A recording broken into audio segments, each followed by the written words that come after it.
Hey everyone, welcome back to the channel. In this video we're taking a look at the latest Tier 9 US tank destroyer Night Stalker. And I played a few games, seemed like a solid tank. Not OP, and I'll go over that. So the pro about this tank, 4100 plus base DPM, the highest for any World War II tank. Even for a Tier 10. Tier 10 you get around 3200 base DPM, and this tank has 4100. So if you have the opportunity you can demolish other tanks. But unfortunately the tank does fire rockets to balance it out, so it's not really effective long range, as the rocket shell velocity kind of is around 600.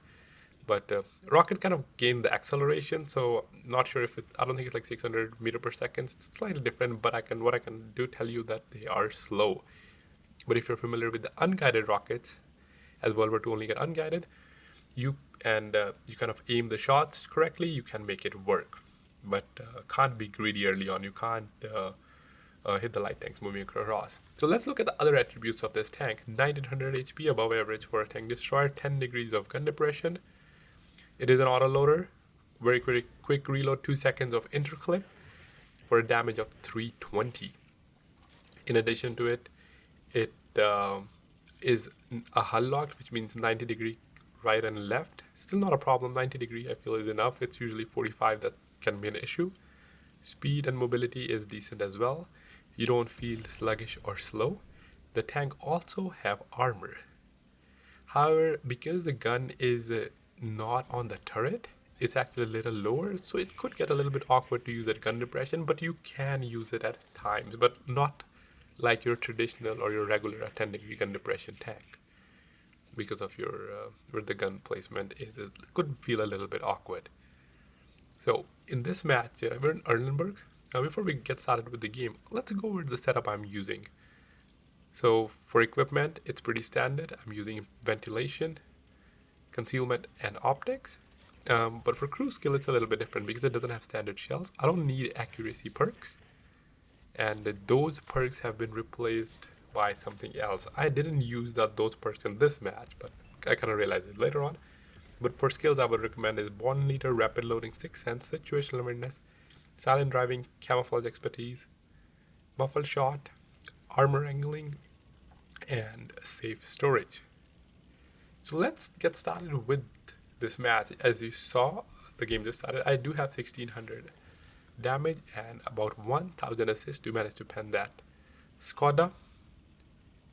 And now taking a little bit more aggressive. The tank does have decent camo. Not the greatest, but it's good enough to where I can make it work. And yeah, now side of a Hori, beautiful. I do like how the rockets go. You know, they go up and go down.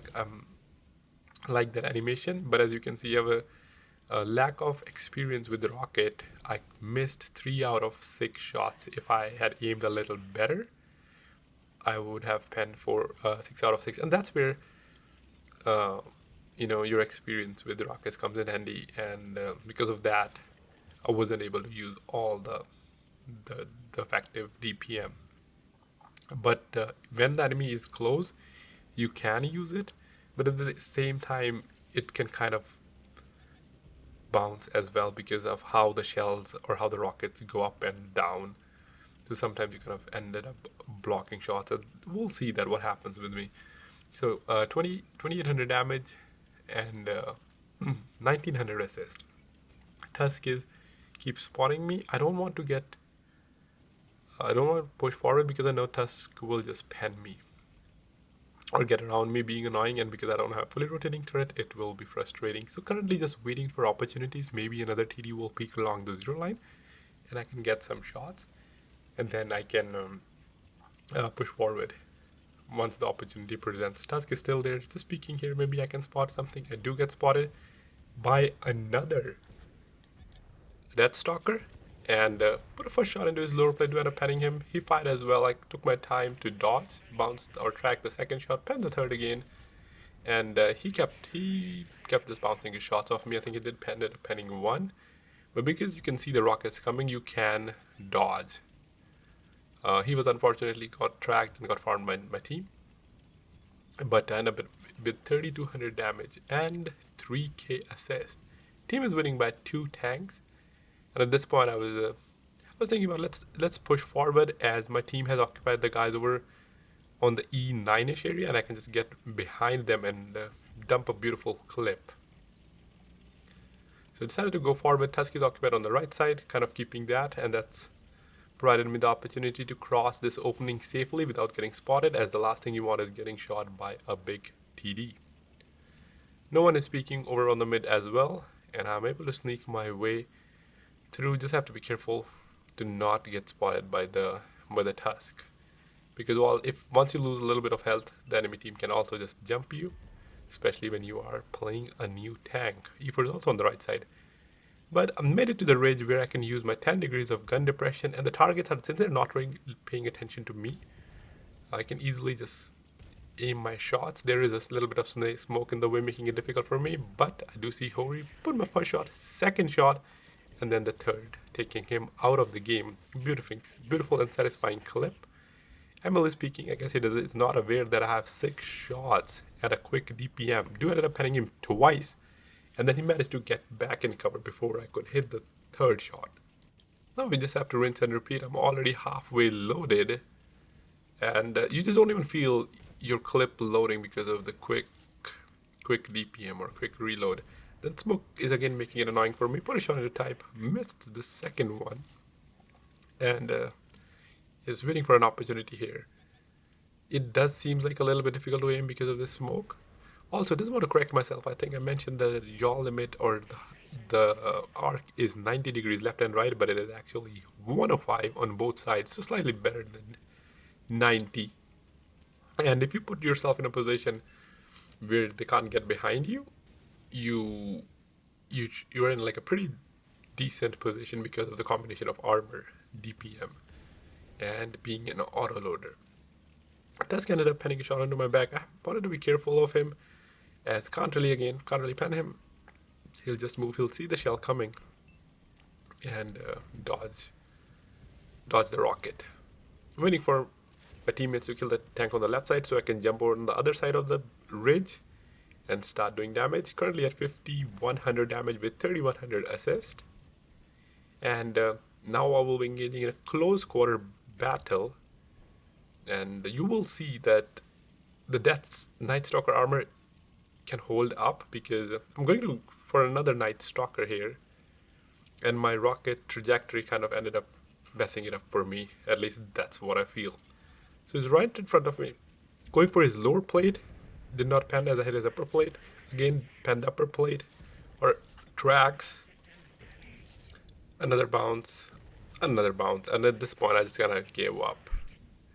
I think if I was at like a little bit more distance, or maybe there were slightly less ridges, I could have done better.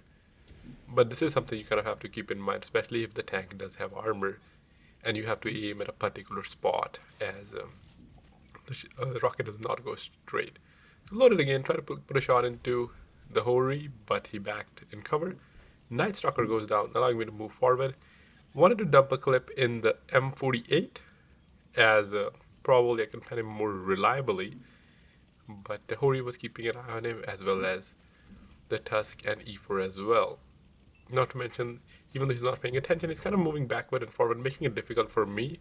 My first shot hit his turret and bounced. Hori is stationary, do ended up penning him. Missed my second shot, even though we were like so close, but it does happen. Bounced another one, and now the E4 is staring at me. He fired AT, as otherwise it would have took him out of the game, and I ended up bouncing off him. I have one shell left fired and missed again. I was kind of getting greedy here, as I do see that 1800 potential health from M48 and wanted to get that satisfaction to take his entire health. Lorraine has moved forward, put a shot into him, and I wanted to push M48. I was hopeful that I will end up bouncing a shot, especially because his Amoract. Looking for an opening, he fired and bounced as expected, took another shot from RTD over on the other side. And unfortunately, there's a Hori in between me and M48, and I couldn't do anything. And over on the other side, E4 peaked. He was greedy for me. Ended up, I'm not sure if it was AT or APCR, but nonetheless, ended up killing me. But do get tracked in return and lost his tank, and our team finished the last remaining tank as well. So that is it for this video. Let me know what you think about the tank, if you're planning to buy it or not, and I'll catch you in the next one. Have a great rest of your day.